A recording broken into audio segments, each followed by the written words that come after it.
Lorsque nous nous arrêtons sur cette lettre aux Hébreux, nous trouvons qu'il nous y est parlé à plusieurs reprises de la cité, par exemple. Vous êtes approchés de la cité du Dieu vivant, la Jérusalem céleste, Hébreux 12, 22. La vie du peuple d'Israël était naturellement concentrée sur la Jérusalem terrestre. Elle était le centre de leur unité.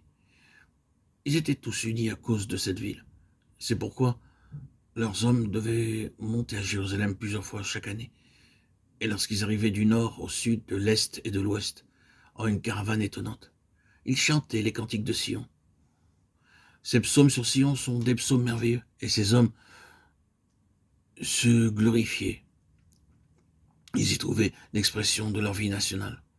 Elle était le centre de leur gouvernement. Leur vie nationale découlait du gouvernement qui se trouvait à Jérusalem.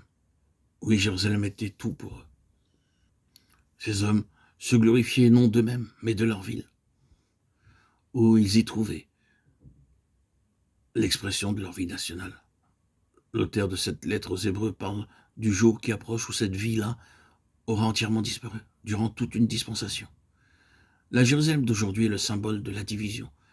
Les Juifs en ont une partie, les Arabes en ont une autre, et ils sont incapables de vivre ensemble dans la paix.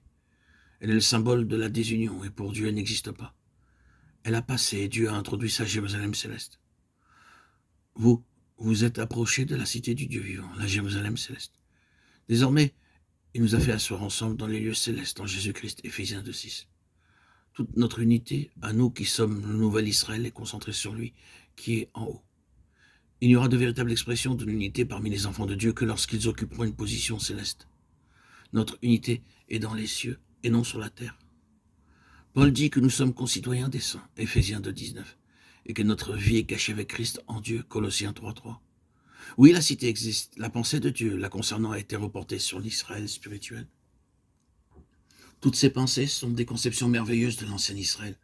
Si cet Israël était la famille de Dieu, la maison de Dieu, l'héritier de Dieu, la cité de Dieu, il est aussi considéré comme le troupeau de Dieu, les brebis de Dieu. Tu as conduit ton peuple comme un troupeau, psaume 17, 21. Cette pensée se retrouve naturellement derrière le cri du prophète Ésaïe.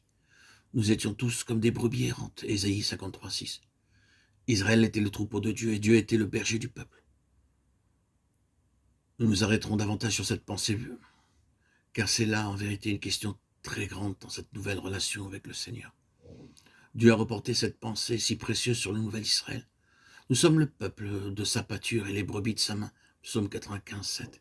Et lorsque nous arrivons à la fin de cette lettre aux Hébreux, nous rencontrons ces paroles merveilleuses que le Dieu de paix qui a ramené d'entre les morts le grand pasteur des brebis, notre Seigneur Jésus. Hébreux 13, 20.